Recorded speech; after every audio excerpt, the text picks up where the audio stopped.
Camera इधर है क्या? रुको रुको रुको। हाँ, तो बोर्ड पे क्या लिखा हुआ है? प्यूरिफिकेशन। सुना लग रहा है क्या भैया? प्योर दूध चाहिए,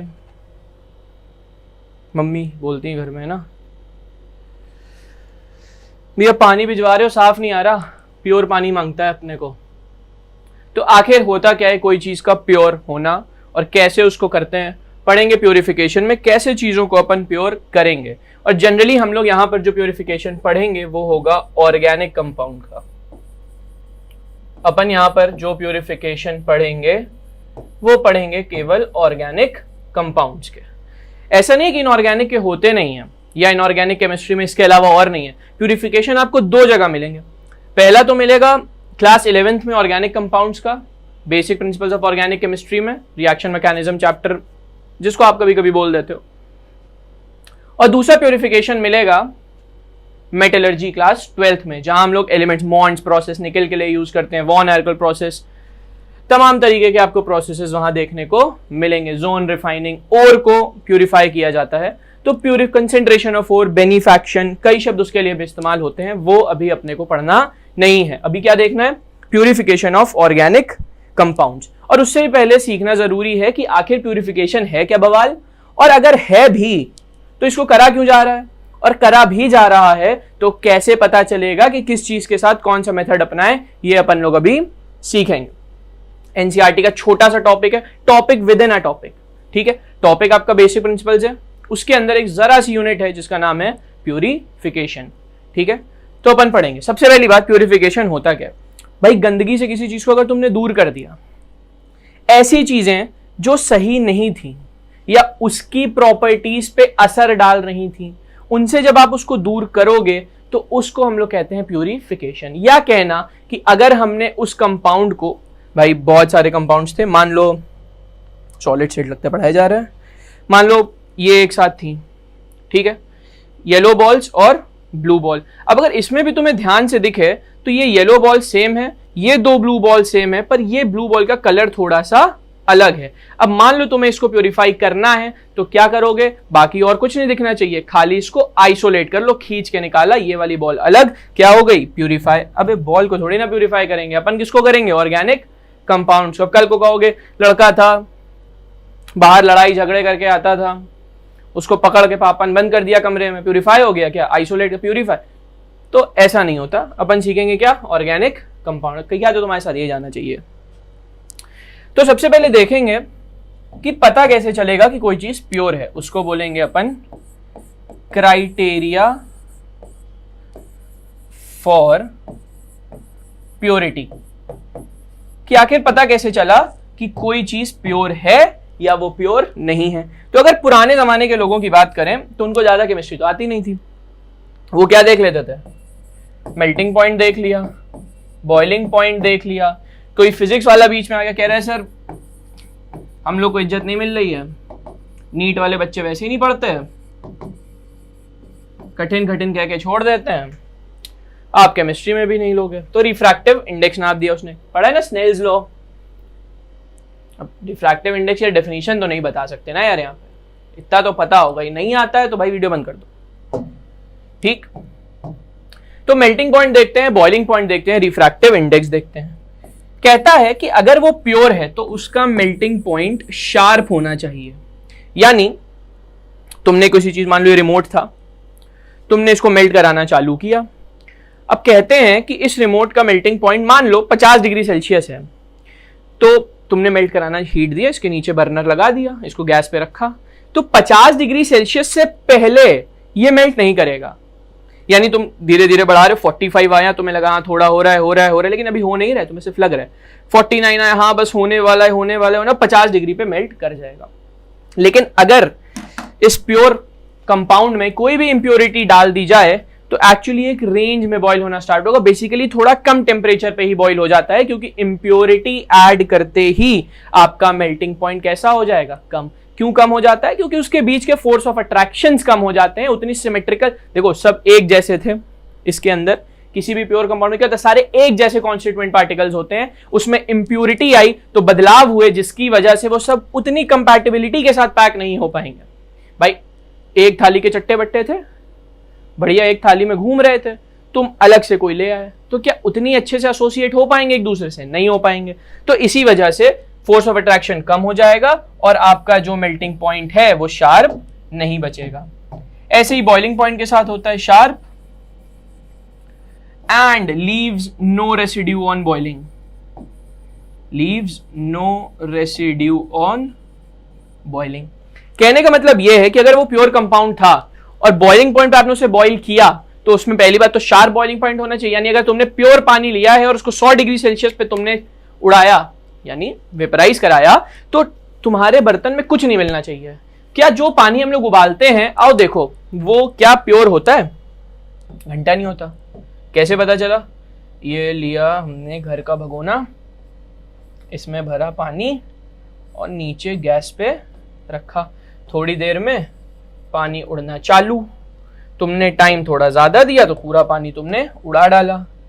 ठीक, अब जब तुम इसको देखोगे तो बर्तन में तुम्हें यहां सफेद सफेद कुछ जमा मिलेगा, इसका मतलब क्या बचा? रेसिड्यू। तो जो तुम्हारा वाटर था वो प्योर नहीं था। ठीक है, तो बॉईल करने पे अगर आपको रेसिड्यू बच रहा है इसका मतलब आपका कंपाउंड प्योर नहीं था।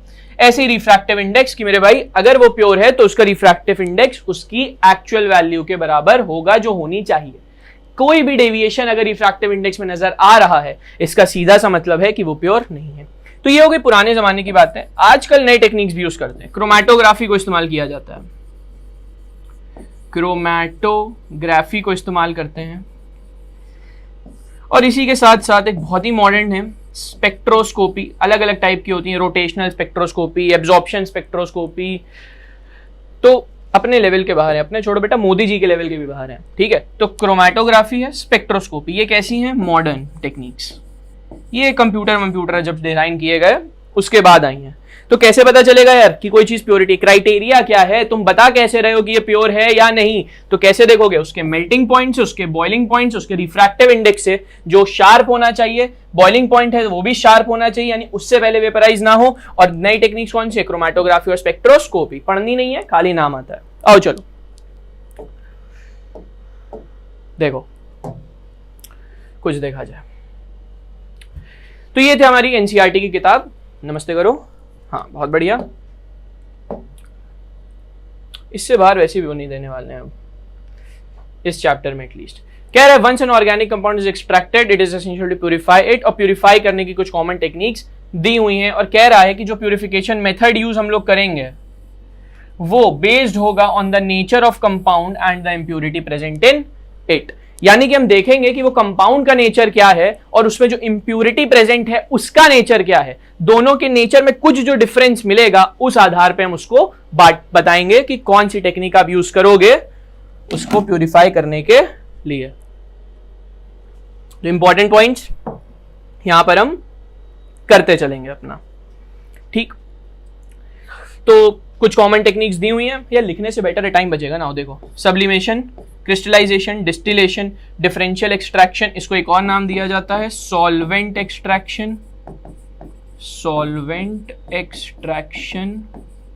ठीक है, क्रोमैटोग्राफी। सही है भाई। और आप चाहो तो अपने मन से एक और ऐड कर सकते हो, फिल्टरेशन। कैसे? पानी में कंकड़ डाल दिए, पानी चाहिए तो बहुत कोई तगड़ी टेक्निक इस्तेमाल करनी पड़ेगी, है ना, एकदम मार बिल्कुल जाना पड़ेगा किसी आइंस्टाइन टाइप के साइंटिस्ट के पास, प्लैंक्स इंस्टीट्यूट में, वहां जाके कहेंगे भैया ये कंकड़ निकालना है। अबे फिल्टर कर लो भाई, छान लो, घर में डेली होता है। दूध से मलाई हटाते हैं, चाय से चाय पत्ती हटाते हैं, कौन सा प्रोसेस है? फिल्टरेशन। तो अगर उसमें कोई ऐसी इंप्यूरिटी है जिसको आप फिल्टर पेपर से इस्तेमाल करके क्लियर कर सकते हो तो बिल्कुल यूज करो, सबसे ईजी है। ठीक है, तो अपने को क्या क्या पढ़ना है भाई? Sublimation, crystallization, distillation, differential extraction, chromatography. एक एक करके पढ़ेंगे। देखो वही चीज लिखी हुई है, प्योरिटी इज असर्टेन्ड यानी checked by determining its melting और boiling point. Most of the pure components have sharp melting and boiling points. सही है। ओहो, सब कुछ ही क्लियर हो गया क्या? चलो छोड़ो यार, क्या करना अपने को। ठीक है, और आगे बढ़ते हैं थोड़ा सा। छोटा भी हो जाता है क्या? ये देखो, न्यू मेथड्स भी लिखे हैं, क्रोमैटोग्राफी और स्पेक्ट्रोस्कोपी। खाली नाम लिखा जाता है, ये बिल्कुल नहीं लिखते कि हाँ इसका काम क्या है। काम क्या है मतलब यूज कैसे करना है। तो कह रहा है पहला जो आपको पढ़ना है वो है सब्लिमेशन। ठीक है, अब इससे कूद पढ़ते हैं अब अपने पेज पे। ठीक है, तो सबसे पहले जो अपन पढ़ने वाले हैं वो क्या है? सब्लिमेशन। क्या होता है सब्लिमेशन? तुमने कोई सॉलिड लिया, या छोड़ो, अपने घर का एग्जांपल उठाते हैं ना। होता क्या है, अपन लोग सर्दियों में स्वेटर पहनते हैं, अपन जैकेट पहनते हैं, घर में रजाई ओढ़ते हैं, ब्लैंकेट। तो ब्लैंकेट का एग्जांपल लेते हैं, ठीक है, स्वेटर जैकेट भी उसी में आ जाएंगे। अब सर्दियां, दिसंबर का महीना था, अपन ने क्या किया, ठंड लगी तो ब्लैंकेट खरीदा और उसमें सो गए। ठीक, अब सर्दियां हुई खत्म, तुमने रात में कहा हटाओ ब्लैंकेट, हटाओ, मुझे नहीं चाहिए। अब ब्लैंकेट हटाओ, क्या बेच थोड़ी ना आएंगे ब्लैंकेट। तो मम्मी क्या करती हैं, इसको रख देती हैं। और ऐसे नहीं रखती, कई बार वो क्या करती हैं, बाजार से एक थैली खरीद के लाती हैं जिसमें छोटी छोटी सफेद गोलियां होती हैं, वो इसके बीच में रखती हैं, इसको फोल्ड करती हैं और बकायदा फोल्ड करके गोलियां अंदर रख दी जाती हैं, कहीं अंदर डाल दिया। ठीक, अब अगली सर्दी में जब ये ब्लैंकेट खोला जाता है तो ये गोलियां तो मिलती नहीं। अबे गोली कहां गई? कह रहा मार दी। तो गोली कहां है? वो उड़ गई। अबे उड़ गई का क्या मतलब? सॉलिड थी, उड़ कहां गई? तुमने तो बंद करके रखा था ना। तो ये डायरेक्ट अगर चेंज हो जाए गैस में, सॉलिड अगर डायरेक्ट चेंज हो जाए गैस में, इसी को बोल देते हैं क्या? सब्लिमेशन। और ऐसे सॉलिड को नाम देंगे सब्लिमेबल सॉलिड, यानी वो सॉलिड जो सब्लिमेशन कर जाएं, यानी हीट करने पे डायरेक्ट सॉलिड फेज से किस फेज में चेंज हो जाए? अपने गैस फेज में, without changing into liquid phase. क्योंकि ये गीला भी तो नहीं मिला था। जब तुमने ये निकाला या तुमने स्वेटर जैकेट रखे तो पहन के तुम्हें गीला लगा क्या कि अंदर कुछ गीला है? नहीं, कैसी थी वो? गैस थी, गैस बनी और एस्केप कर गई। ठीक है, बॉल्स किसकी होती है तुम्हें पता है? नैफ्थलीन बॉल्स होती हैं, फिनाइल की गोलियां जिनको कहते हैं। ठीक है, नैफ्थलीन बॉल्स होती हैं ये। तो कब यूज करेंगे सब्लिमेशन को? जब हमारा ऑर्गेनिक कंपाउंड कैसा होगा? सब्लिमेबल होगा। कब यूज करेंगे? जब अपना कंपाउंड कैसा होगा? सब्लिमेबल कंपाउंड होगा। फॉर सॉलिड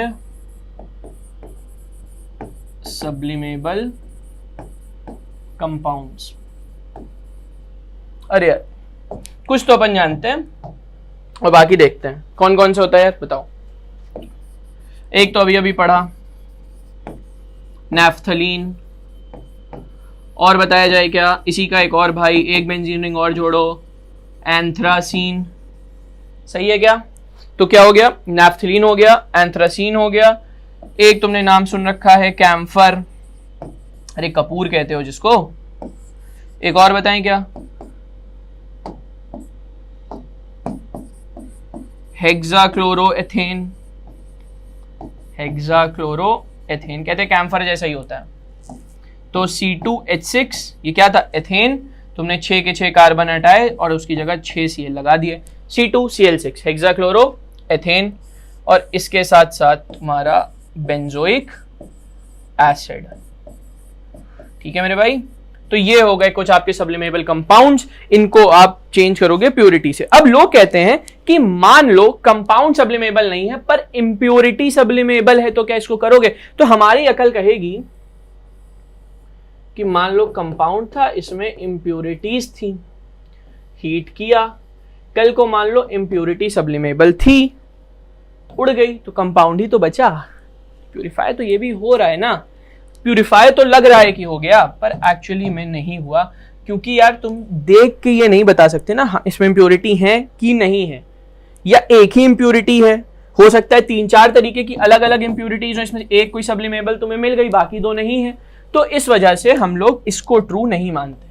जब आपका कंपाउंड सब्लिमेबल होगा तभी आप इस मेथड को यूज कर सकते हो। मान लो तुमने नैफ्थलीन लिया और नैफ्थलीन में उन्हें पाउडर बना लिया, इसका जो गोलियां थी, और उसमें तुमने नमक डाल दिया। अब नमक तुम्हें पता है कि नहीं होने वाला है सब्लिमेट, नमक थोड़ी ना बन जाता। भाई घर में नमक भी रखा होता है, कभी देखा है कि नमक के डिब्बे से नमक गायब हो जाए? कह दो हाँ डेली खाना बनता है, हमने देखा है धीरे धीरे कम हो रहा था, एक दिन खत्म हो गया। तो टोपा बने की बातें नहीं करनी है, ठीक। तो क्या होगा, नमक डाला, अब तुम इसको हल्का सा हीट करो, ऊपर कोई भी प्लेट रख के, और यहाँ पे एक आइस पैक रख दो। आइस पैक क्यों रखा है? अबे वापस ठंडा करके कंडेंसेशन कराने के लिए, ठीक है। तो क्या किया तुमने, इसको गर्म किया। जैसे ही गर्म करोगे नैफ्थलीन जाएगी, यहाँ पे जाके जमा होती रहेगी, नीचे क्या बन जाएगा, नमक बन जाएगा।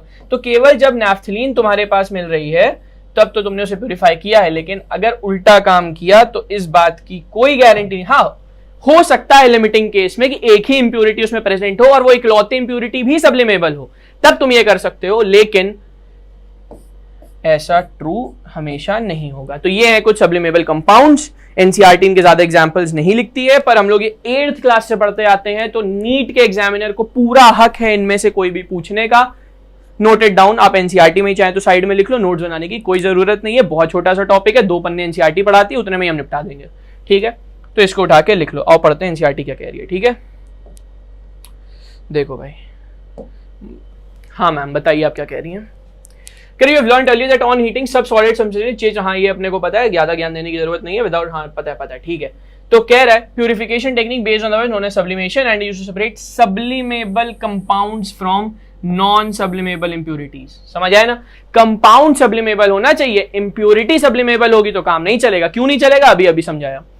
अगला अपना जो मेथड आ रहा है उसका नाम है मेरे भाई क्रिस्टलाइजेशन। अब इससे पहले कि अपन ये सीखें होता क्या है, अपने को सीखने की जरूरत है क्या होता है क्रिस्टल। क्योंकि तुम सॉलिड स्टेट पढ़ रहे हो तो तुम्हें मालूम है क्रिस्टलाइन सॉलिड या क्रिस्टल वो होता है जिसमें अरेंजमेंट तुमको मालूम हो, तुम्हें पता है कि उसका अरेंजमेंट कैसा है, तो तुम उस कंपाउंड को क्या बोलोगे, उस स्ट्रक्चर को क्या बोलोगे, क्रिस्टलाइजेशन। और ये मोस्ट कॉमनली यूज टेक्निक है सॉलिड ऑर्गेनिक कंपाउंड्स की प्यूरिफिकेशन के लिए। अब कमाल की बात यह है कि हम इसमें करते क्या है, और 1-2 लाइन सीखते हैं, ठीक है। क्या पढ़ना है, क्रिस्टलाइजेशन। क्रिस्टलाइजेशन पहली बात है, इसमें हम लोग कौन से कंपाउंड यूज करेंगे, एनसीईआरटी भी वही लिखती है, पहले सीखते हैं, ठीक है। लिख वहीं लेंगे या थोड़ा बहुत देखेंगे। क्रिस्टलाइजेशन में वो कह रहा है, या कई बार इसको रिक्रिस्टलाइजेशन भी कह देते हैं। क्यों, क्योंकि अबे वो पहले भी क्रिस्टलाइन ही था, तुमने फिर क्रिस्टलाइन करा दिया उसको प्योर बनाने के लिए, तो रिक्रिस्टलाइजेशन, ठीक है। देखते जाओ। कहते हैं कि अपन ऐसा सॉलिड लेंगे और ऐसा सॉल्वेंट लेंगे, बिल्कुल भी गारंटी नहीं है कि ये सॉल्वेंट क्या होगा, तुम दोनों देखोगे उसके आधार पर डिसाइड करोगे, ठीक है।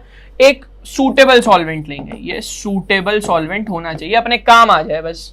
तो सॉलिड लेंगे, सॉल्वेंट लेंगे, और ये सॉलिड स्पेरिंगली सॉल्युबल होना चाहिए रूम टेम्परेचर पे, sparingly soluble at room temperature, लेकिन अच्छा सॉल्युबल होना चाहिए, सॉल्युबल या कह दो मोर सॉल्युबल एट हाई टेम्परेचर। यानी ये रहा एक बड़ा सा टेस्ट ट्यूब, इसके अंदर ये रहा सॉल्वेंट, तुमने उठा के डाला इसमें अपना क्रिस्टलाइन कंपाउंड, और थोड़ा तो ये डिसॉल्व हुआ, बाकी नीचे जाकर बैठा। और जैसे ही सर आपने इसको गर्म किया, देखते जाओ, जैसे ही तुमने गर्म किया, इसमें चम्मच डाल के घुमाया, तो क्या हुआ, ये पूरा हो गया इसी के अंदर डिसॉल्व, ठीक है। अब क्या होगा, वापस तुम इसको कूल डाउन करोगे, ये वापस कंपाउंड बनेगा, लेकिन मजे की बात यह है कि इसमें जो डिसॉल्व हुआ है वो क्या हुआ है, प्योर कंपाउंड। इंप्योरिटी कैसी होनी चाहिए, नॉन सॉल्युबल। इंप्योरिटी कैसी होनी चाहिए, नॉन सॉल्युबल। तो क्या करेंगे, ये सैचुरेटेड सॉल्यूशन बनाया, इसको फिल्टर पेपर से गुजारा, इसको फिल्टर पेपर से गुजारेंगे। अब आपको क्या मिला है, उसका प्योर सॉल्यूशन। और जैसे ही तुम टेम्परेचर खटाक से कम करोगे, यानी बहुत तेज कम करोगे, चिलिंग करोगे, तो क्या होगा, वो कंपाउंड जितनी जल्दी टेम्परेचर के साथ घुला था उतनी ही जल्दी वो वापस प्रेसिपिटेट आउट होगा। ठीक है, उतनी ही जल्दी प्रेसिपिटेट आउट होगा तो तुम्हें उसके क्रिस्टल्स मिलेंगे। बढ़िया बात है। अब देखो एनसीईआरटी क्या लिखती है। ठीक है, ये भी यही लिखने वाले हैं। तो कह रहे this is one of the most commonly used techniques for the purification of solid organic compounds. It is based on the difference in solubilities of the compound and the impurities in a suitable solvent. याद है अभी यही बात हो रही थी कि difference in solubilities की बात हो रही है। तो कह रहे this impure compound is dissolved in a solvent in which it is sparingly soluble at room temperature but appreciable at higher temperature. तो करते क्या है, सोल्यूशन को कंसेंट्रेट करेंगे टेम्परेचर बढ़ा के, जिससे अपन को सैचुरेटेड सोल्यूशन, कई बार सुपर सैचुरेटेड भी बना देते हैं। On cooling, pure compound crystallizes out and is removed by filtration. और कह रहे द फिल्ट्रेट यानी जो आपका नीचे वो पानी या सॉल्वेंट बचा है ना, उसको अपन मदर लिकर भी बोलते हैं। मदर लिकर क्यों भाई, तुम जिसके अंदर से निकालते हो वो मदर ही तो है ना। अपन जिसके अंदर से निकल के आए वो मदर थी ना, तो वो कंपाउंड जिसके अंदर से निकला वो भी मदर है ना, तो लिकर है। लिकर, अबे वो वाला लिकर नहीं, मदर लिकर यानी वो लिक्विड जिससे तुमने निकाला है। मदर लिकर, उसमें क्या है, इंप्योरिटीज हैं और थोड़ा बहुत तो कंपाउंड मेरे भाई डिसॉल्व रह गया होगा ना, तो वो पड़ा हुआ है। कह रहे if the compound is highly soluble in one solvent and very little, तो भी क्रिस्टलाइजेशन किया जा सकता है। कैसे? कह रहा है मान लो ये था सॉल्वेंट ए और ये था सॉल्वेंट बी, तुमने ए में पटक के इसको किसी तरीके से क्रिस्टलाइज किया, लेकिन अंदर कुछ नहीं है। तुमने डाल तो दिया, पापा ने तुम्हें भेज तो दिया कि ये काम करो, लेकिन तुम्हें मजा नहीं आ रही उस काम में, तो तुम्हें मजा।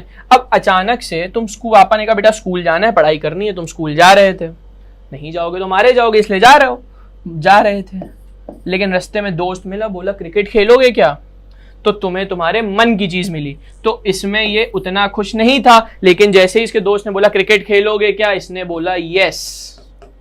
तो क्या हुआ, जैसे ही तुमने इसमें सॉल्वेंट डाला, ये ए में था लेस सॉल्युबल, बी में था मोर सॉल्युबल, या उनका नेचर मैच कर रहा था, तो बी तुमने जैसे ही डाला तो वो पट से ए से हट के बी में आएगा। या तुम कह लोगे कि ऐसा सॉल्वेंट डाला जिसमें वो नहीं हो पा रहा था डिसॉल्व, तो तुरंत वो क्रिस्टलाइन हो जाएगा। ठीक, ऑपोजिट बातें हैं। बी में डालोगे तुरंत घुलेगा, बी से निकाल के ए में डाला तो क्या होगा, क्रिस्टलाइज आउट हो जाएगा। क्यों, उसको मजा नहीं आ रही थी। बोलो समझ आता है क्या? आएगा यार, ऐसी कोई बात ही नहीं समझना है। ठीक है, तो कह रहे crystallize mother liquor it a mixture of these solvents. Impurities, हाँ ये देखो, कह रहे क्रिस्टलाइन करने के बाद भी कुछ ऐसी इंप्योरिटीज बच जाती हैं जो उसको कलर दे देंगी। और इसको कैसे हटाओगे, एब्जॉर्बिंग ओवर एक्टिवेटेड चारकोल। और अगर इंप्योरिटी और उसकी सॉल्युबिलिटी में कोई बहुत ज्यादा फर्क नहीं है, तो अपने को क्रिस्टलाइजेशन की प्रोसेस बार बार दोहरानी पड़ेगी। Repeated crystalline become necessary for purification of compounds containing comparable solubilities with impurities. ठीक है, ठीक है भाई। तो ये तीन तरीके तुम्हारे पास होते हैं। अब एग्जाम्पल बुक नहीं लिखती, लेकिन हम लिखेंगे। लिखो, शुगर प्लस NaCl, इसको कैसे सेपरेट करोगे? ये भी पानी में घुलता है, ये भी पानी में घुलता है भाई, दोनों अच्छे खासे घुलते हैं। यानी पानी तो तुम इस्तेमाल करने वाले नहीं हो, तो अपन इस्तेमाल करेंगे पता है किसको, एथेनॉल को। ठीक, क्या करेंगे, उसमें चीनी घोलेंगे, अब मीठा हो जाएगा, पियेंगे कैसे फिर? अबे पीने का नहीं है ये। ठीक, शुगर घोलेंगे एथेनॉल में, इसमें कार्बोनिल कंपाउंड है, डबल बॉन्ड ऑक्सीजन के साथ होता है, OH ग्रुप भी है, इसमें एथेनॉल में भी OH ग्रुप है, हाइड्रोजन बॉन्डिंग होगी, डिसॉल्व होगा, NaCl डिसॉल्व नहीं होगा। यानी तुम पीने वाली चीज को, फेवरेट है ना, मीठा तो कर सकते हो, नमकीन नहीं बना पाओगे। ठीक, मतलब बनाना कुछ भी नहीं है तुमको यार।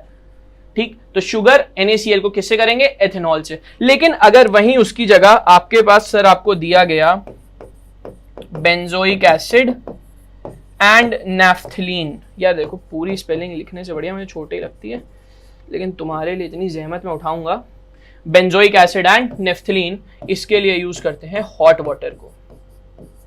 ठीक, क्यों यूज किया हॉट वाटर को, समझो। पहली बात तो दोनों ऑर्गेनिक सॉल्वेंट में डिसॉल्व हो जाएंगे। क्यों? क्योंकि दोनों ही ऑर्गेनिक कंपाउंड्स हैं, ऑर्गेनिक के साथ साथ दोनों की स्ट्रक्चर मतलब प्रॉपर्टीज ऑलमोस्ट सिमिलर, बेंजीन लोगे दोनों घुल जाएंगे, ठीक है। तो बेंजोइक एसिड लिया, नैफ्थलीन लिया। अब कुछ लोग कह रहे हैं बेंजोइक एसिड तो वो था अभी पहले सब्लिमेशन, सब्लिमेबल सॉलिड, सब्लिमेट, अबे दोनों सब्लिमेट है, गर्म करोगे दोनों गैस में बन जाएंगे मेरे भाई, किसको निकालोगे? तो हॉट वाटर में क्या होगा, बेंजोइक एसिड और नैफ्थलीन को अपन अलग कर पाएंगे, ठीक है। बेंजोइक एसिड में COOH ग्रुप है, थोड़ा ज्यादा डिसॉल्व हो जाएगा, नैफ्थलीन उतना अच्छे से डिसॉल्व नहीं हो पाएगा। तो ये थे मेरे भाई इसके एग्जाम्पल्स, ठीक है। इसके बाद आते हैं डिस्टिलेशन के बारे में। अगला मेथड है हमारा डिस्टिलेशन। तुम्हें पता है कि डिस्टिलेशन कहां करते हैं? 13% जब आपके पेय की कंसेंट्रेशन हो जाती है तो उसके अंदर ईस्ट मरने लगता है, यानी और अल्कोहल तो वो बना नहीं पाएगा, 13% 14% नहीं बना पाएगा, उससे ज्यादा, पर आता तो है मार्केट में।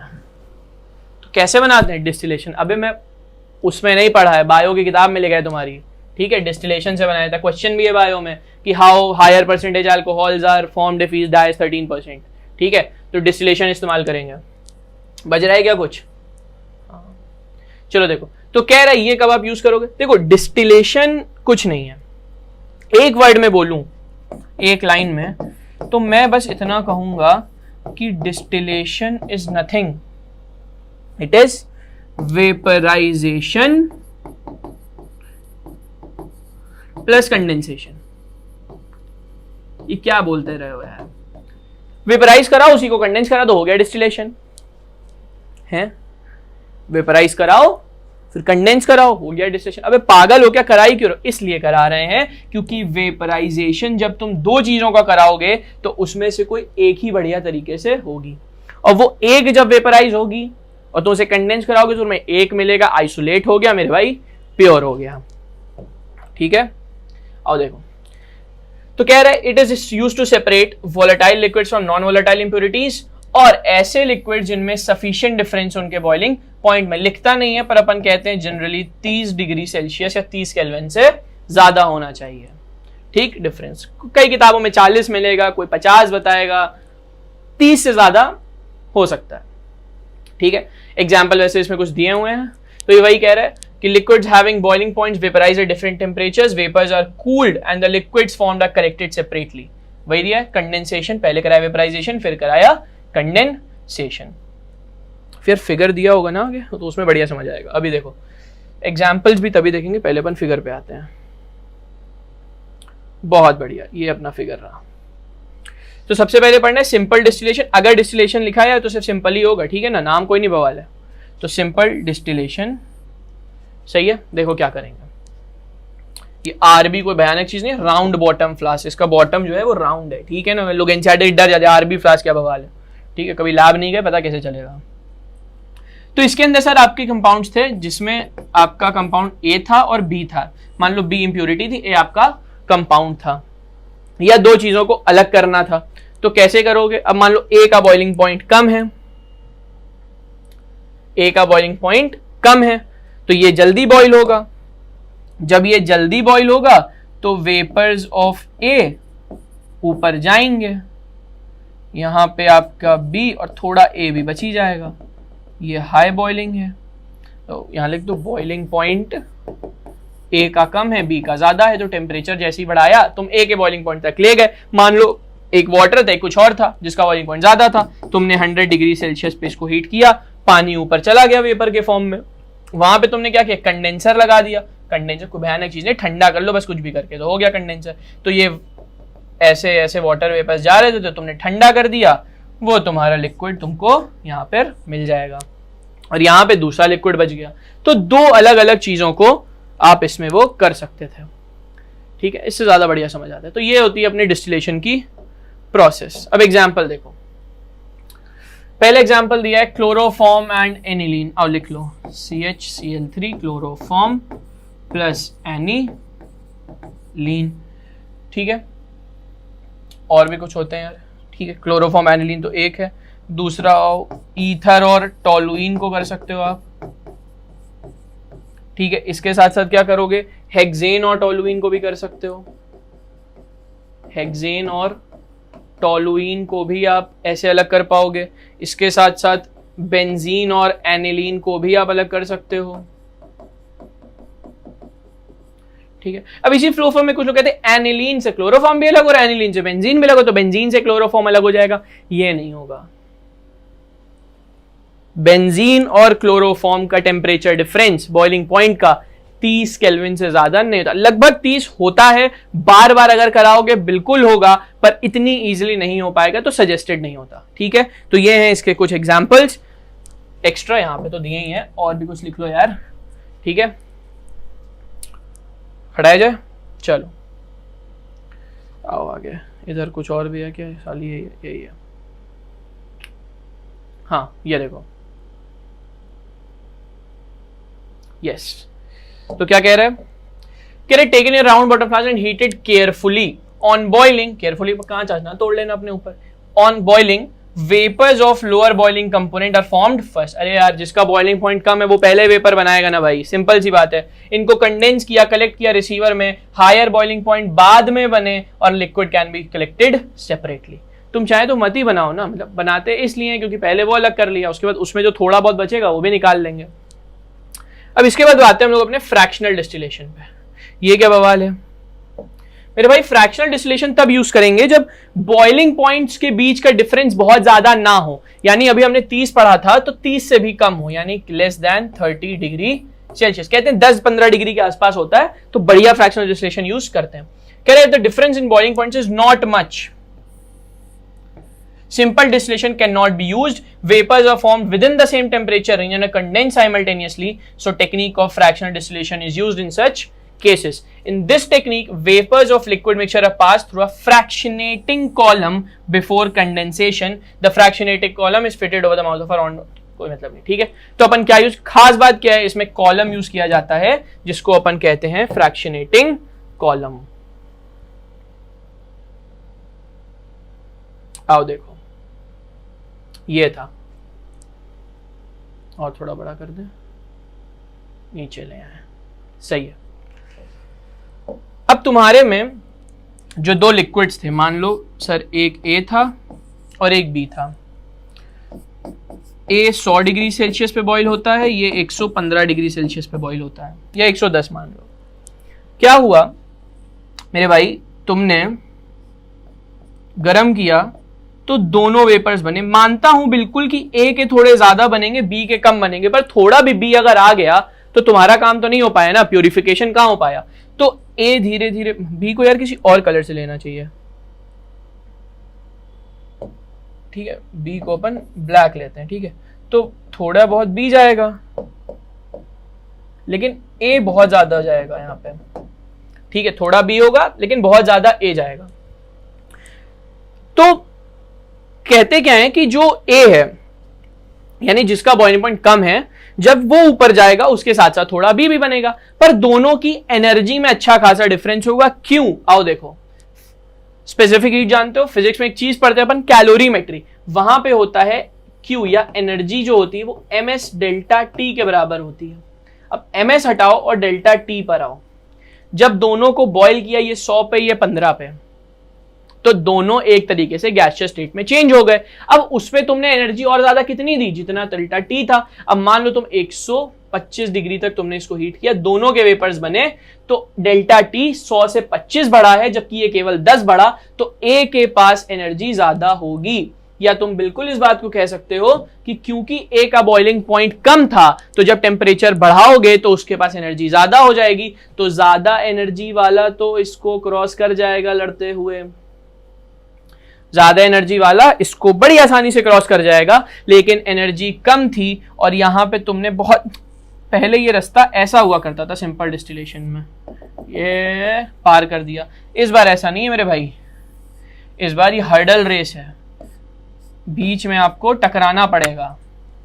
ठीक, तो ए तो था, यहां टकराया, अरे कोई बात नहीं, ए के पास बहुत एनर्जी थी, निकल गया। लेकिन जब बारी आई बी की, तो भी यहां टकराया, ऑलरेडी एनर्जी कम थी, यहां टकराया, थक के यहीं पे कंडेंस हो गया, तो इस वजह से जिसका बॉइलिंग पॉइंट कम था वो तो पार करके यहां जाएगा फिर से कंडेंस करके, लेकिन जो ज्यादा बॉइलिंग पॉइंट वाला था यानी बी था वो यहीं वापस कंडेंस होके नीचे आ जाएगा। बोलो आता है क्या, है कि नहीं? तो ये होती है हमारी फ्रैक्शनल डिस्टिलेशन। एग्जाम्पल पहले लिख लेते हैं यार, किस किस चीजों में हमने यूज किया इसको। Let's talk about them. किस में यूज करते हैं हम लोग फ्रैक्शनल डिस्टिलेशन को? एग्जाम्पल, सबसे पहले तो हम लोग इसको यूज करते हैं एयर गैसेस सेपरेशन में। ये क्या होता है यार? लिक्विड नाइट्रोजन, लिक्विड ऑक्सीजन नाम सुना है? कहां से आती है? एयर को लेते हैं, उसका फ्रैक्शनल डिस्टिलेशन कराते हैं लिक्विड एयर का, तो उसमें काम आएगी एयर गैसेस के सेपरेशन में। और किस में यूज करते हैं मेरे भाई? पेट्रोलियम इंडस्ट्री में यूज करते हैं। क्रूड ऑयल की फ्रैक्शनल डिस्टिलेशन कराते हैं, फिर अलग अलग टेम्परेचर्स पे मेरे भाई तुमको पेट्रोल मिलता है, केरोसिन ऑयल मिलता है, तुमको वैक्सेस भी मिलती हैं, अलग अलग चीजें आपको मिलेंगी। और तीसरा जो एग्जाम्पल है वो है मिथाइल अल्कोहल एंड एसीटोन।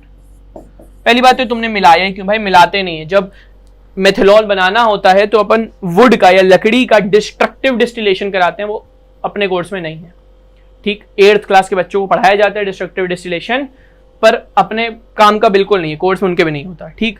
तो CH3OH एंड एसीटोन, तो ये दोनों आपको कई बार मिल जाते हैं, तो मिथेनॉल को केवल अलग करोगे तो ये मेथड अपनाया जा सकता है जिसका नाम है फ्रैक्शनल डिस्टिलेशन।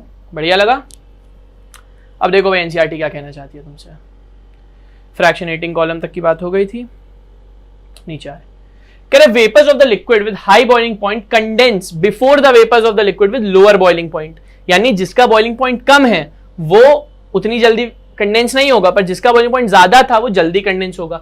तो vapours rising up in fractionating column become richer in more volatile component. यानी जैसे जैसे ऊपर जाएगा वो मोर वोलेटाइल, यानी जिसका बॉइलिंग पॉइंट कम है उस कंपोनेंट में रिचर होता जाएगा, उसका अमाउंट बढ़ता जाएगा। फ्रैक्शनेटिंग कॉलम को यूज क्यों किया था? सरफेस एरिया ऑफ कोलिजन्स बढ़ाने के लिए, जिससे कंडेंसेशन इजी हो जाए। वो अपनी एनर्जी लूज करेगा ना यार, टकराएगा तो। The vapours rising up by the time the vapours reach to the top these are rich in the more volatile component, यानी जिसका बॉइलिंग पॉइंट कम है। Fractionating columns are available in various sizes and design of fractionating column. हाँ ये रहा, provides many surfaces for heat exchange between ascending vapours and the descending condensed liquid. Some of the condensing liquid obtain heat from ascending and revaporizes. The vapors become rich in low boiling component. Vapors ascend to the top of the column. On reaching the top, the vapors become pure in low boiling component. तुम उसको पहुंचने ही नहीं दे रहे मेरे भाई, low boiling component, and pass through the condenser and pure liquid is collected in a receiver. After a series of successive इसको बार बार करोगे तो remaining liquid in the distillation gets enriched in high boiling component, यानी जिसका boiling point ज्यादा है। Each successive condensation and vaporization unit in the fractionating column is called a theoretical plate।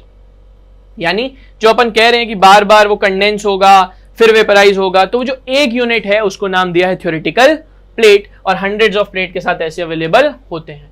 Example दिया crude oil and petroleum industry, दो अपन ने और बताया, ठीक है। इसी तरीके का एक सिंपल, उसके लिए अपने को कुछ लिखना नहीं पड़ेगा, इसी में आ जाएगा, और वो है डिस्टिलेशन अंडर रिड्यूस्ड प्रेशर। अब क्योंकि प्रेशर नहीं है तो इसको अपन कई बार वैक्यूम डिस्टिलेशन भी बोल देते हैं मेरे भाई, वैक्यूम डिस्टिलेशन, ठीक है। करते क्या अपन इसको यूज किनके लिए कर रहे हैं? ऐसे लिक्विड्स के लिए जिनका बॉइलिंग पॉइंट बहुत ज्यादा है या वो अपने बॉइलिंग पॉइंट के आसपास या उससे नीचे डिकम्पोज कर जाते हैं। यानी मैंने पानी लिया, इसमें पानी है ट्रांसपेरेंट, ना दिखा देता, और मैं चाहता था कि मैं इसको डिस्टिल करूं, तो मुझे बॉईल करने के लिए 100 डिग्री देना पड़ता। अब मान लो ये पानी किसी भी तरीके से 90 डिग्री पे डिकम्पोज हो रहा है, या इसका बॉइलिंग पॉइंट 500 डिग्री है, थोड़ा हम भी डिकम्पोज कर लें यार, ठीक है। तो बॉइलिंग पॉइंट है तो बहुत ज्यादा हो, बहुत ज्यादा है तो तुम्हें समस्या कि अभी फीजिबल नहीं है ना, तुम्हें बहुत ज्यादा इलेक्ट्रिसिटी खर्च करनी पड़ेगी, बहुत ज्यादा हीट देनी पड़ेगी, तुम्हारे पैसे ज्यादा लगेंगे, तो तुम करोगे क्यों? आखिरकार केमिस्ट्री का फाइनल यूज तो हम लोग कमर्शियली ही करते हैं ना, पैसा बनाने के लिए। तो क्या काम है मेरे भाई? जिनका बॉइलिंग पॉइंट बहुत ज्यादा हो या उनके डिकम्पोज होने की प्रॉपर्टी हो जाए कि हम तो यार चाहते थे तुम प्यूरिफाई हो जाओ, तुम तो बेकार ही हो गए, तो अपना पैसा और खराब हुआ, तो ये चीज भी सही नहीं है। तो हम लोग क्या करेंगे? हम लोग चाहेंगे कि ये थोड़े कम टेम्परेचर पे ही बॉईल हो जाए, थोड़ा मतलब चाहेंगे पानी 100 पे ना हो, 70 पे ही बॉईल हो जाए। तो उसके लिए क्या करना पड़ेगा, बॉइलिंग पॉइंट की डेफिनेशन याद करनी पड़ेगी। कॉलिगेटिव प्रॉपर्टीज में पढ़ी थी कि बॉइलिंग पॉइंट वो टेम्परेचर होता है जिस पर आपके लिक्विड का वेपर प्रेशर बराबर हो जाए एटमॉस्फेरिक प्रेशर के, उसी को अपन बोलते हैं बॉइलिंग पॉइंट। ये जो वेपर्स इक्विलिब्रियम में रहते हैं वेपर प्रेशर कहते हैं, ये अगर एटमॉस्फेरिक प्रेशर के बराबर हो जाए तो उसे अपन बॉइलिंग पॉइंट बोल देंगे। तो दो तरीके हैं, या तो इस प्रेशर को बढ़ाओ, उसी के लिए तो टेम्परेचर बढ़ाते थे, पर अगर टेम्परेचर बढ़ा रहे हो तो ये डिकम्पोज हो रहा है। दूसरा तरीका है कि एटमॉस्फेरिक प्रेशर को ही कम कर दिया जाए।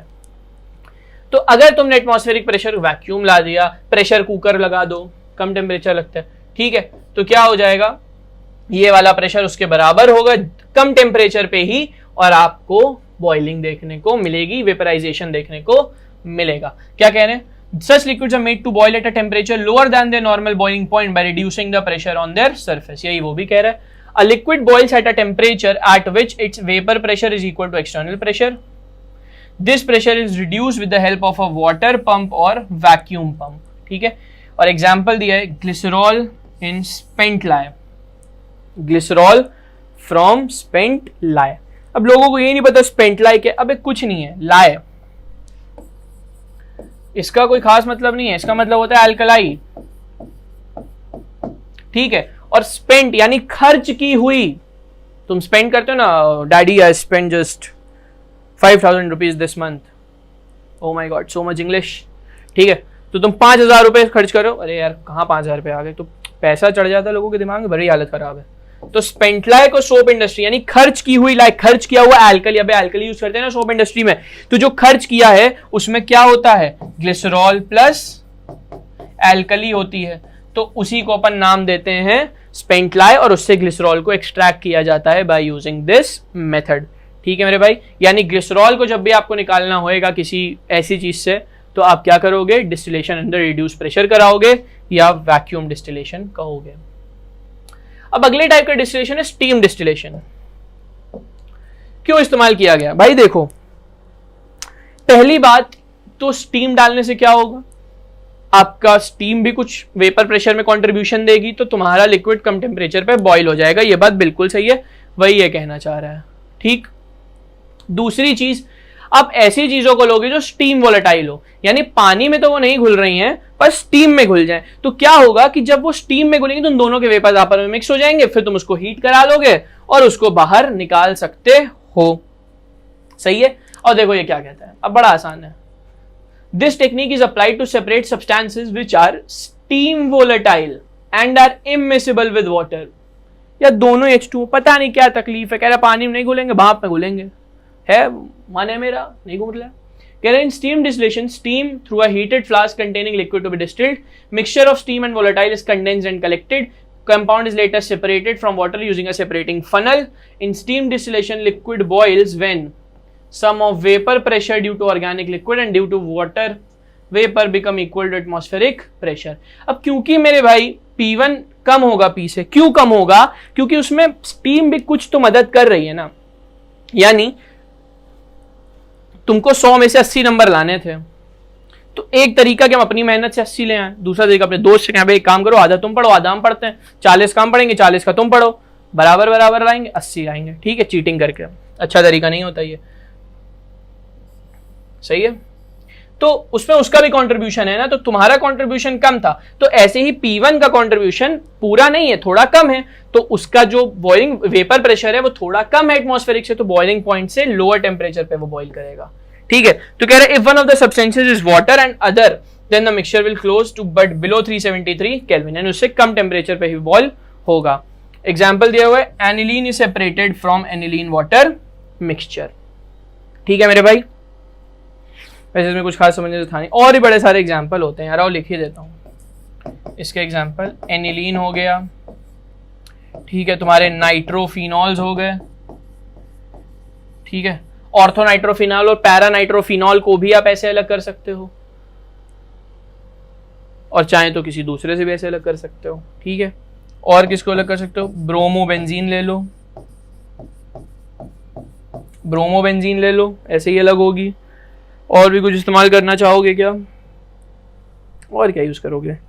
एक नाम सुना है क्या, इसेंशियल ऑयल्स, पौधों से निकालते हैं, उसको यूज कर सकते हो। उसी का एक होता है टर्पेंटाइन ऑयल, तारपीन का तेल, घरों में होता है, लोग पेंट वेंट में मिलाते हैं, नाम सुना होगा, टर्पेंटाइन ऑयल।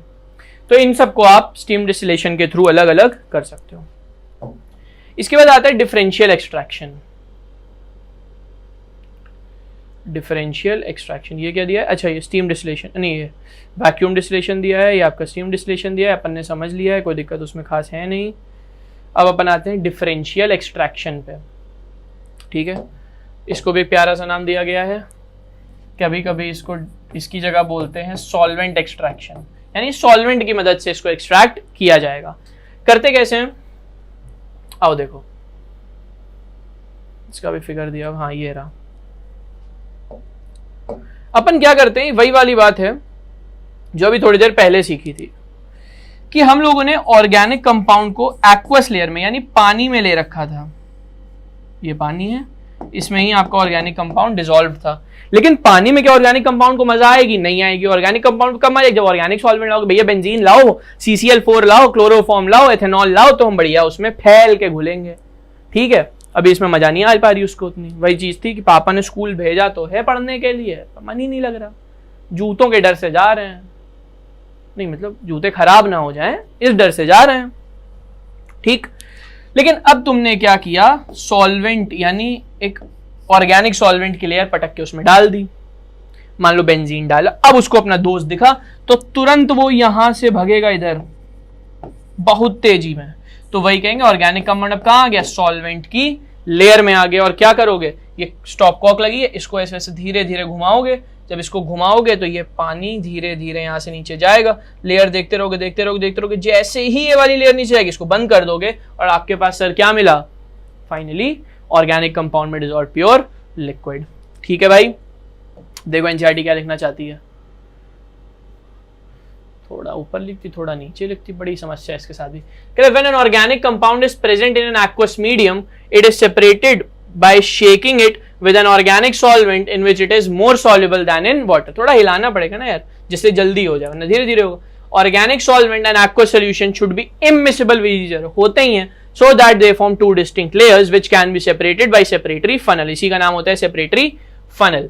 ये जो तुम्हें अंडाकार चीज दिख रही है, separatory funnel। Organic solvent is later removed by distillation or by evaporation to get back the compound। ठीक है मेरे भाई, अगर मान लो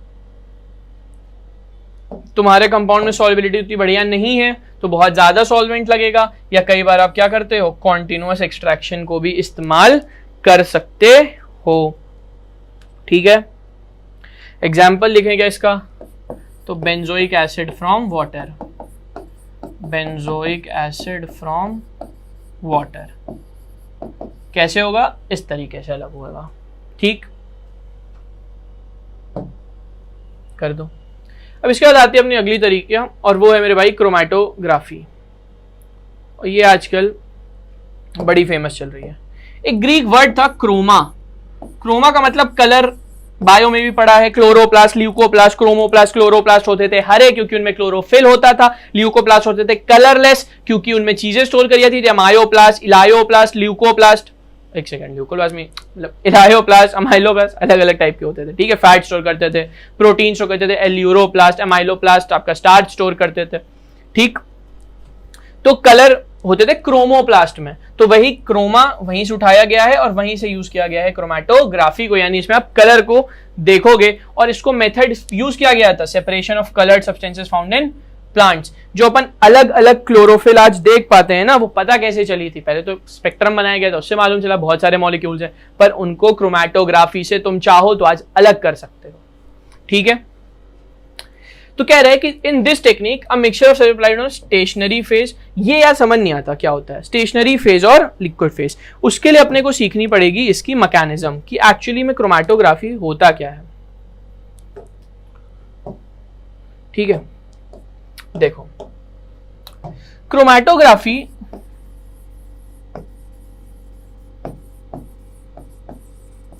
बेसिकली अट्रैक्शन फोर्सेस के आधार पे चीजों को एब्जॉर्ब या एडजॉर्ब कर लेती है। तो उसको पकड़ लेती है। तो होता क्या है, अपन क्या करते हैं, मान लो कि ये कोई ऐसी चीज थी जिसको वो चाहते थे कि एब्जॉर्ब कराया जाए, मतलब क्रोमैटोग्राफी कराई जाए। जनरली पेपर हम लोग यूज करते हैं, पेपर क्रोमैटोग्राफी सबने नाम सुने। तो होता है कि हम एब्जॉर्ब करा लेते हैं चीजों को, तो उसके लिए अपने को दो चीजें चाहिए, एक होता है स्टेशनरी फेज और एक होता है मोबाइल फेज। स्टेशनरी नाम ही कहता है रुका हुआ, यानी जो रुका है, बैठा है। भाई हम यहां बैठे हैं, अब मुझसे बोला गया कि यहां से अलग अलग चीजें गुजरेंगी और आपको उनको पकड़ना है। अब हमें जिससे अट्रैक्शन ज्यादा होगा उसको जल्दी पकड़ेंगे। जैसे एग्जांपल देते हैं, यहां नदी बह रही थी, नाला था, हम खड़े हुए थे नाली के बाहर। सुअर नहीं है, खड़े थे ऐसे, घर के बाहर नाली थी, खड़े थे, यहां सुअर मत बोलो, ठीक, नाली के पास खड़े हुए थे। हमने देखा नाली में एक प्लास्टिक की पन्नी और बगल में 500 का नोट बह रहा है। तो मेरा अट्रैक्शन किससे ज्यादा? अबे पन्नी से नहीं, 500 के नोट से भाई, ठीक, सबसे बड़ा रुपया। तो 500 रुपए उठाए, छिड़के, और जेब, जीन्स आज ही धुली थी लेकिन पट से जेब में डाल लेंगे, कोई फर्क नहीं, नाली से निकाला है या गटर से निकाला हो, 500 रुपए का नोट है तो हमने जेब में डाल लिया। क्यों? अट्रैक्शन ज्यादा था, पहले उसे पकड़ा, फिर खड़े। अब की बार देखा, एक 500 का नोट, एक 2000 का नोट है, दोनों बैर है, और तुम मान लो एक बार में एक ही पकड़ पाओगे, ठीक है, ये नहीं कि अब तुम कहोगे हम दोनों हाथ डाल के दोनों उठा लेंगे, ठीक। अब तुमने कहा नहीं, 2000 के नोट से अट्रैक्शन ज्यादा है, तुमने 2000 के उठाया, 500 का जाने दिया। हो सकता है आगे कोई आदमी बैठा हो मेरी तरह, वो भी घर के बाहर नाली खड़ा, वो सुअर हो सकता है, ठीक, वो खड़ा था। या मान लो मैं था, मेरा अट्रैक्शन किससे? 500 के नोट से, मैंने उठाया, बगल में पन्नी बह रही थी, बगल में एक सुअर पड़ा हुआ था, पिग पड़ा हुआ था, हमें एनिमल राइट्स वालों को कॉल किया जाए, ठीक, पड़ा हुआ था, उसके सामने भी दो चीजें आई, 500 का नोट और पन्नी। वो 500 का नोट उठाएगा क्या? नहीं, वो क्या उठाएगा? पन्नी उठाएगा, उसमें कचड़ा दिख रहा है उसको, उसकी फेवरेट चीज है, उसका अट्रैक्शन उससे ज्यादा है, तो वो उसको उठाएगा। सेम होता है क्रोमैटोग्राफी। तो वो जो हम लोग है ना भाई, जो स्टेशनरी खड़े हुए चीजों को ढूंढ रहे हैं कि जो मिले उठा लें, वो सुअर खड़ा हुआ है, बगल में एक आंटी खड़ी हुई है, ढूंढ रही है कि यार कल यहाँ पे कान का झुमका गिर गया था, मिल नहीं रहा। तो अलग अलग अट्रैक्शंस हैं, तो हम लोग जो यहां एक जगह खड़े हुए चीजों को पकड़ रहे हैं उसको नाम दिया जाता है स्टेशनरी फेज। और ये जो नाली के अंदर बह रहा है ना पानी, चीजें ले लेकर, उस पानी को अपन नाम देते हैं, कीचड़ को, मोबाइल फेज। क्यों? क्योंकि वो चल रहा है। अब इससे बढ़िया समझ नहीं आ सकता यार, ठीक है। तुम्हारे लिए क्या क्या करना पड़ता है, तो कंप्यूटर भी चलाना सीखना पड़ेगा यार सही से। चलो देखो क्या कह रही है क्रोमैटोग्राफी। कह रहे हैं, कहने दो, छोड़ो। Chromatography is an important technique used to separate mixtures into their components, purify compounds and also to test the purity of compounds. Chroma आया है, ठीक है। In this technique, mixture of substances is applied onto a stationary phase, which may be a solid or a liquid. क्योंकि तुम stationary या तो कहाँ गया, सॉलिड को कर सकते हो या लिक्विड को ही रोक। तो गैस को रोकने वाले इस दुनिया में बेटा कोई पैदा नहीं हुआ, गैस को और समय को कोई नहीं रोक सकता है। लाइन अच्छी लाइन है, देखें क्या, यहीं पे लिख दो, गैस और समय को कोई नहीं रोक सकता। क्या घड़ी बंद कर दी? अबे ठीक है, तो गैस और समय को बेटा कोई नहीं रोक सकता, तो इस वजह से gas can never act as stationary phase. समय छोड़ दो, गैस पे ध्यान दो। अभी gas can never act as stationary phase, stationary phase can only be a solid और अ लिक्विड। और उसमें भी लिक्विड के मोबाइल होने की प्रॉपर्टी ज्यादा है, सॉलिड तो मोबाइल होता ही नहीं है। लिक्विड मोबाइल कब होगा? जब तुम उसको बांध के रखोगे, वरना फ्लो कर जाएगा। लेकिन सॉलिड बांधो, खुला छोड़ दो, टांग दो, कुछ भी करो, कैसा रहेगा? हमेशा स्टेशनरी, सिर्फ वाइब्रेट करता है, उसके तो एटम्स तक नहीं घूमते अंदर, ठीक है। तो बढ़िया लाइन थी, गैस और समय को कोई नहीं रोक सकता, तो कभी भी काम नहीं करेगा स्टेशनरी फेज का। Allow to move slowly over the stationary phase, the components of the mixture get gradually separated from one another, moving phase is called the mobile phase. Based on principle, दो तरीके की chromatography होती है मेरे भाई, एक adsorption और एक पार्टीशन। एड्सॉर्प्शन मैंने बताया जिसमें वो एड्सॉर्ब करेगा अपने फोर्स ऑफ अट्रैक्शन के अनुसार, और कॉमनली यूज एड्सॉर्बेंट्स क्या होते हैं? हम लोग सिलिका जेल लेते हैं, एल्यूमिना लेते हैं, और भी तमाम एग्जांपल्स हैं। मैग्नीशियम हाइड्रोक्साइड भी लिया जाता है कई बार, बहुत एग्जाम्पल्स हैं, तुम कितने सीखोगे। ठीक है, स्टार्च ले लेते हैं कुछ लोग। ठीक, तो एड्सॉर्प्शन क्रोमेटोग्राफी बेसिक जो एनसीईआरटी पढ़ाती है वो सिलिका जेल और एल्यूमिना है। तो कह रहे हैं when a mobile phase is allowed to move over a stationary phase, the components of mixture move at varying distance over the stationary phase। अब मान लो यार उधर आंटी खड़ी थी, इधर हम खड़े थे, उधर सुअर खड़ा था, तो एक झुमका, एक 500 का नोट, और सुअर को क्या चाहिए था, हाँ कचड़ा बहता हुआ आ रहा था।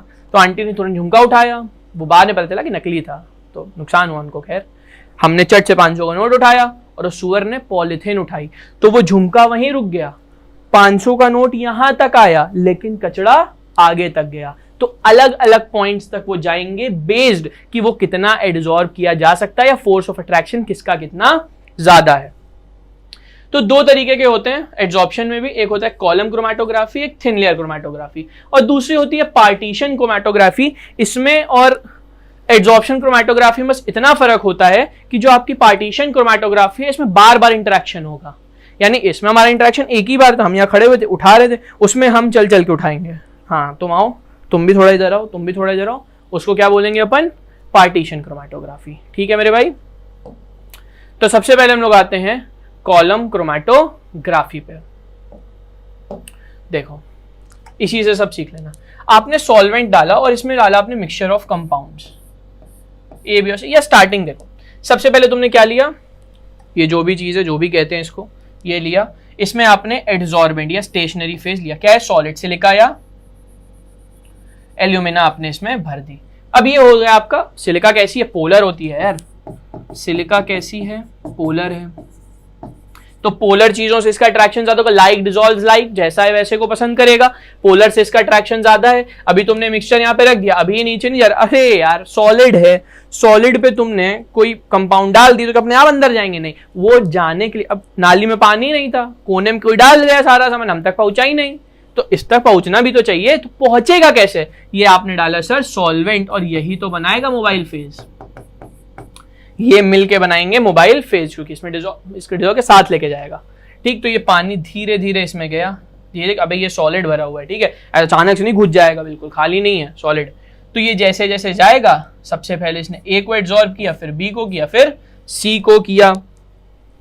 तो ए, बी और सी, अगर इसने सबसे पहले देखो किसको एब्जॉर्ब किया मेरे भाई, ए को, अगर इसने सबसे पहले ए को एब्जॉर्ब किया है, इसका सिंपल सा मतलब है कि ए कैसा होगा, मोस्ट फोर्स ऑफ अट्रैक्शन होगा इसका ए से, यानी ए कैसा, सिलिका पोलर है तो ए कैसा होगा, अपन कह सकते हैं ए होगा मोस्ट पोलर कंपाउंड।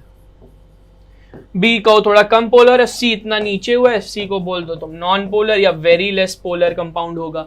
तो क्या पता चलता है, ए की पोलैरिटी सबसे ज्यादा, बी की उससे कम, सी की सबसे कम। अब मान लो तुम्हें इनको निकालना भी है, निकालते कैसे, इसको खोला, ये लिक्विड धीरे धीरे बहता बहता लेके आएगा, तो ए से इसका अट्रैक्शन सबसे ज्यादा है, उसको पकड़ के रखेगा, ए को पकड़ लिया, नहीं जाने दे रहा, बी से उससे कम है, नहीं जाने दे रहा। अब यार हमने तीनों चीजें मान लो पकड़ ली हम तीनों लोग ने, अब कोई चोर आया, अब हम आंटी कस के पकड़े झुमका नहीं देंगे, लेकिन सुअर से तो आसानी से छीन के निकलेगा ना पॉलीथिन, उससे अट्रैक्शन कम, तो क्या होगा कि ये उसको छीन के पहले निकल लेगा। नीचे आपको सबसे पहले कौन मिलेगा, जो सबसे लेट एब्जॉर्ब हुआ है, जिससे फोर्स ऑफ अट्रैक्शन सबसे कम है, उसको आसानी से छोड़ेगा, तो सबसे पहले वो मिलेगा। और इसको अलग करने की प्रोसेस को एक नाम दिया जाता है इल्यूशन। अरे यार ये होता है क्या, पढ़ाई क्या इल्यूशन, एथिडियम ब्रोमाइड डाल के यूवी रेज डाली थी, DNA fragmentation, gel electrophoresis, agarose gel electrophoresis, याद है बायोटेक्नोलॉजी, उसमें डीएनए को अलग किससे किया था, by a process called evolution.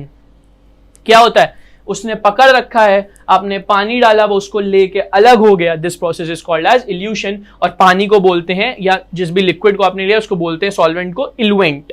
ठीक है मेरे भाई, खैर इतना काम का था नहीं। तो जो लास्ट में हुआ पता चला वो नॉन पोलर था, क्योंकि सिलिका पोलर थी। अगर बाय चांस ये चीज पोलर होती तो सबसे पहले जो नॉन पोलर होती, तो सबसे पहले जो एब्जॉर्ब होता वो नॉन पोलर होता। क्यों, लाइक डिसॉल्व्स लाइक, थोड़ी अकल लगा लेना सब समझ आएगा।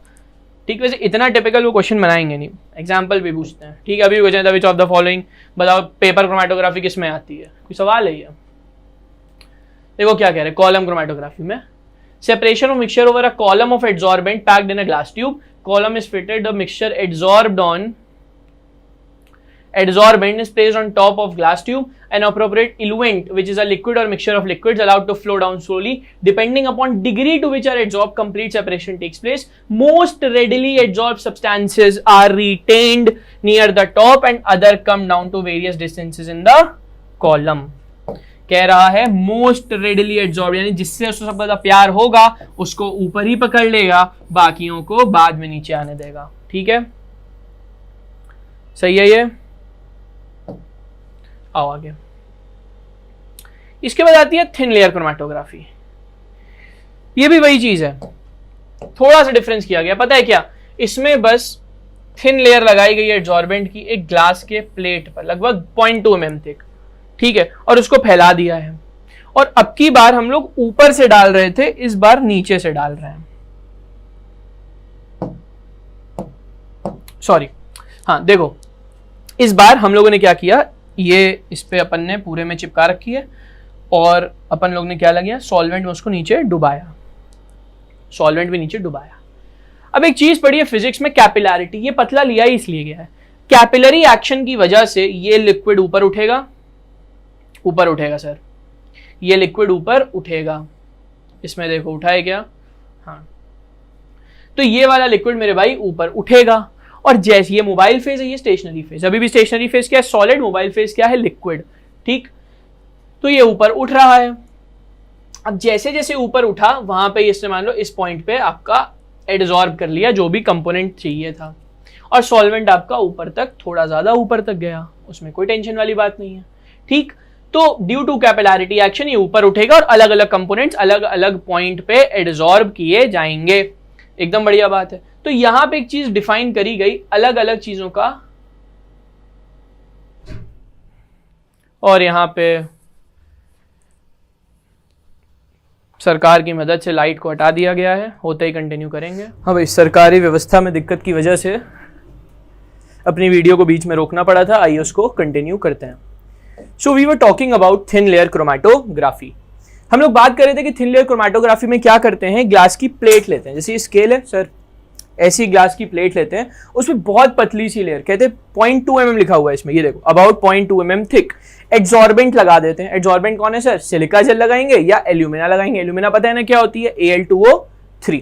तो या तो आप इस पे सिलिका जेल लगाओगे या आप इस पे एल्यूमिना लगाओगे। पतली सी लेयर, पतली लेयर क्यों लगा रहे हैं, जिससे कैपिलरी एक्शन हो। जितनी पतली डायमीटर होगी, कैपिलैरिटी की वजह से आपका सॉल्वेंट उतना ऊपर उठेगा, लिक्विड जो होगा। ठीक है, तो थिन लेयर क्रोमैटोग्राफी में अपन ने लिया इसको, एक सॉल्वेंट में ऐसे करके डिप कर दिया, गिर भी गया है तो डिप किया। अभी क्या होएगा, अपन ने यहां पर एक स्पॉट लगाया पिगमेंट का या मिक्सचर ऑफ कंपाउंड्स का। धीरे धीरे वो मोबाइल फेज जो सोल्यूशन है वो कैपिलैरिटी एक्शन से ऊपर आएगा, इस पे लगा एड्सॉर्बेंट स्टेशनरी फेज है, तो सॉल्वेंट ऊपर उठेगा और अपनी एप्रोप्रिएट पोजीशन पे डिपेंडिंग कि एड्सॉर्बेंट और एड्सॉर्बेट यानी जो एड्सॉर्ब हो रहा है और एड्सॉर्ब करने वाले के बीच में फोर्स ऑफ अट्रैक्शन कितना ज्यादा है, उसको एड्सॉर्ब किया जाएगा और उतना ही वो सॉल्वेंट के साथ ऊपर उठ पाएगा। यानी कि जिसका अट्रैक्शन सबसे ज्यादा उसको सबसे पहले एड्सॉर्ब किया जाएगा। बात हुई थी ना, क्या करेंगे, मैं खड़ा हुआ हूं, कोई चीज जा रही है तो मैं पकड़ लूंगा उसको। ठीक, वो अपने को पता चला था। सो हम लोग क्या करने वाले हैं, अभी एक चीज को डिफाइन करते हैं जिसको नाम दिया गया रिटार्डेशन फैक्टर। ठीक है मेरे भाई, अब देखो what basically is retardation factor. जिस पे अट्रैक्शन ज्यादा है उसको तुरंत पकड़ लेंगे। 500 का नोट बह रहा था, तुरंत उठा लिया, कोई दिक्कत वाली बात नहीं, नाली में था चाहे कहीं भी हो। तो अपन ने डिसाइड करी एक चीज को एक्सप्लेन करने की, नाम रखा उसका रिटार्डेशन फैक्टर। इसमें सर आपने भर दिया सॉल्यूशन, तो ये हो गया आपका बेसलाइन या कह दो बेस। अब जब आपने थोड़ी देर इसको रखा तो पाया कि जो आपका सॉल्वेंट था वो इस लाइन तक गया है और आपका जो सॉल्यूट था या कह लो जो एडसॉर्बेट था जिसको एडसॉर्ब किया गया है, ये A, ये X तक गया है। तो अपन ने डिफाइन किया एक रिटार्डेशन फैक्टर जिसको बराबर रखा x अपॉन y के, यानी जितना चढ़ा आपका कंपाउंड और जितना गया सॉल्वेंट उसके अपॉन। ठीक है, x upon y, and this is always less than 1 because, ये लिख लो as y will always be greater than x। यार वाई को एब्जॉर्ब नहीं कर रहा है, वाई तो इलुएंट है, बहने वाला मोबाइल फेज है, मटेरियल है। जब नाली बह रही थी और उसमें 500 का नोट रुक रहा था तो तुम पानी रोकना नहीं चाहते थे, तुम नहीं चाहते थे कि वो पूरा रुक जाए, तुमने पानी को नहीं पकड़ा था, तुमने क्या निकाला था, 500 का नोट निकाला था, निकाल के अपने पास रख लिया था, रोक लिया अपने पास। तो ये x है, और जितनी दूर तक वो नाली बही, या कह लो जितनी दूर तक वो सॉल्वेंट या मोबाइल फेस चढ़ा, उस डिस्टेंस को तुमने बोला y, और उन दोनों के रेशियो को नाम दिया गया रिटार्डेशन फैक्टर। रिटार्डेशन क्यों बोला मेरे भाई, एक्सेलरेशन का मतलब होता है मोशन का सपोर्ट करना। अब मान लो वहां पे कोई बहुत ही गंदी चीज जा रही थी, देखी भी नहीं गई मुझसे, वो जा रही थी और तुम्हें घर के सामने अगर धरी स्लो, थोड़ी भी स्लो होगी तो लोग, तुमने देखा होगा क्या करते हैं, झाड़ू लेके और आगे निकाल देते हैं। यानी उन्होंने क्या कि एक्सेलरेशन का सपोर्ट किया, उसके बढ़ने को सपोर्ट किया। लेकिन ये क्या कर रहा है, जब ये जा रहा था सॉल्वेंट, तो इन्होंने इसके साथ जाने वाले कंपाउंड के जाने का सपोर्ट नहीं किया, बल्कि उसका अपोज किया, यानी रिटार्डेशन कॉज किया और उसको रोक लिया एब्जॉर्ब करके। Therefore this is known as retardation factor. अगर ध्यान से देखो तो retardation factor is directly proportional to x, और x ज्यादा कब होगा, जब फोर्स ऑफ अट्रैक्शन कम होगा, यानी this is inversely proportional to force of attraction. यानी अगर ये सिलिका है यानी पोलर है, तो आप कोई पोलर मॉलिक्यूल रखोगे तुरंत एब्जॉर्ब कर लेगा, ये x की वैल्यू बहुत कम होगी। और अगर आप कोई नॉन पोलर मॉलिक्यूल की बात करोगे सर, तो वो बहुत ऊपर तक जाएगा, उसकी x की वैल्यू ज्यादा होगी, हेंस RF भी ज्यादा आएगा। सही है क्या? अब देखो क्वेश्चन, इस पे मैक्सिमम क्या बनाया जा सकता है। पहले तो आपसे पूछ लेगा रिटार्डेशन फैक्टर की वैल्यू बताओ, न्यूमेरिकली दे देगा x/y का, पूछ लेगा retardation factor force of attraction से कैसा प्रोपोर्शनल होता है, आप बता लोगे। तीसरी चीज जो आपसे पूछ, एग्जांपल भी दे सकता है। मान लो आपको कहा कि सिलिका जेल लगाया और 4 एग्जांपल दिए, उसमें से 2-3 नॉन पोलर है, 1 पोलर है, which of the following will have least value of retardation factor, जिसका फोर्स ऑफ अट्रैक्शन सबसे ज्यादा, उसकी रिटार्डेशन वैल्यू सबसे कम, इनवर्सली प्रोपोर्शनल रिलेशन है। तो क्या आएगा आपका, जो पोलर कंपाउंड होगा उसकी RF सबसे कम होगी फॉर सिलिका जेल, क्योंकि वो पोलर है तो पोलर को एब्जॉर्ब करने वाला है।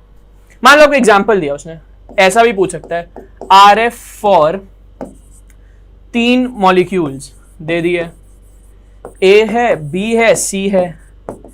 A का दिया 0.3, B का दिया 0.8, C का दिया 0.6, और तुमसे पूछ रहा है बताओ भाई इसमें से कौन सा सबसे ज्यादा पोलर है। तो कैसे बताओगे, पोलर सबसे ज्यादा यानी फोर्स ऑफ अट्रैक्शन सबसे ज्यादा, फोर्स ऑफ अट्रैक्शन सबसे ज्यादा, ऊपर जाने नहीं देगा, तुरंत रोक देगा। और तुरंत किसको रोका है, A को, क्यों, RF की वैल्यू सबसे कम यानी X की वैल्यू सबसे कम।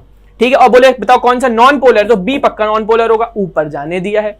ठीक है, ऊपर जाने दिया, कोई खास फोर्स ऑफ अट्रैक्शन दिखा के उसको नहीं रोका। तो ये होता है अपना रिटार्डेशन फैक्टर। सर समझ आया? इसके बाद अपने को पता था कि हमने देखा कि अगर अपने अमीनो एसिड कोई डिटेक्ट कर रहे हैं तो अपन प्लेट को स्प्रे करते हैं निनहाइड्रन सोल्यूशन से। एक सोल्यूशन है निनहाइड्रन सोल्यूशन, उससे स्प्रे करते हैं, आपको तुरंत यहां पर ब्लू कलर का स्पॉट नजर आएगा, तो हम कहेंगे हाँ भाई ये अमीनो एसिड था। ऐसे ही मान लो कल को कोई कार्बोनिल कंपाउंड तुमने क्रोमैटोग्राफिक मेथड से डिफरेंशिएट किया, कहीं चढ़ा, अब तुम उसे देख नहीं पा रहे हो, तुम उसे अपनी आंखों से नहीं देख सकते, तो अपन क्या करेंगे, 2,4-DNP 2,4 डाइफेनाइल हाइड्राजीन जिसको बोलते हैं DNP टेस्ट। पता है ना DNP टेस्ट? नहीं पता? कार्बोनिल कंपाउंड से भी होता है, वहां भी पढ़ा था ग्लूकोज में DNP टेस्ट, कार्बन कंपाउंड्स पढ़ा होगा तुमने। ठीक है, तो 2,4-DNP टेस्ट देगा तो वहां पे भी आपको स्पॉट्स कलर नजर आएंगे। कई बार ऐसा कंपाउंड होगा जो एब्जॉर्ब कर लेगा आयोडीन को, तो उसके भी आपको ब्राउन स्पॉट्स नजर आएंगे। ठीक है सर? और कई बार आप अल्ट्रावायलेट लाइट को भी देख सकते हो, detected by putting plate under ultraviolet light. Ultraviolet light का तुमने सीखा हुआ है, पता है कहां पे, जेल इलेक्ट्रोफोरेसिस, बायोटेक्नोलॉजी में सीखा था कि जो डीएनए के फ्रैगमेंट्स होते हैं एथिडियम ब्रोमाइड से स्टेन करते हैं, फिर भी आंखों से नहीं दिखते, क्या करते हैं, अल्ट्रावायलेट रेज डालते हैं, नजर आते हैं एज ऑरेंज कलर्ड बैंड्स। तो मेरे भाई ये बात थी तुम्हारी थिन लेयर क्रोमैटोग्राफी, और यही थी एड्सॉर्प्शन क्रोमैटोग्राफी में, 2 थे। ठीक, अब आती है पार्टीशन क्रोमैटोग्राफी। इंपॉर्टेंट बात यह है कि this is based on continuous differential partitioning of components of mixture between stationary and mobile phases. यहां पे बार बार इंटरेक्शन होता है, यही इसमें खास बात है। यानी आपका जो क्रोमैटोग्राफी आप कर रहे हो जिस भी मॉलिक्यूल की, वो स्टेशनरी फेज पे जाएगा, फिर मोबाइल पे आएगा, फिर स्टेशनरी पे जाएगा, मोबाइल में आएगा। कॉन्टिन्यूअस इंटरेक्शन के बाद कहीं ये एक दूसरे को कर पाते हैं। और क्रोमैटोग्राफी के लिए ऐसा नहीं कि आप सादा पेपर ले आए, कॉपी से फाड़ा, डुबाया, हाँ देखो कहीं नहीं, एक स्पेशल क्वालिटी का पेपर यूज किया जाता है नोन एज क्रोमैटोग्राफी पेपर। और इसमें खास बात क्या है, इसमें वाटर ट्रैप्ड होता है एज स्टेशनरी फेज।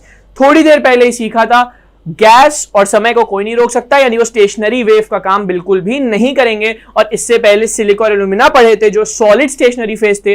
पहली बार तुम्हें देखने को मिला यहां पे भाई क्या, liquid stationary phase, liquid stationary phase. तो क्वेश्चन आ सकता है, which of the following has liquid stationary phase, partition chromatography या paper chromatography, to be very precise.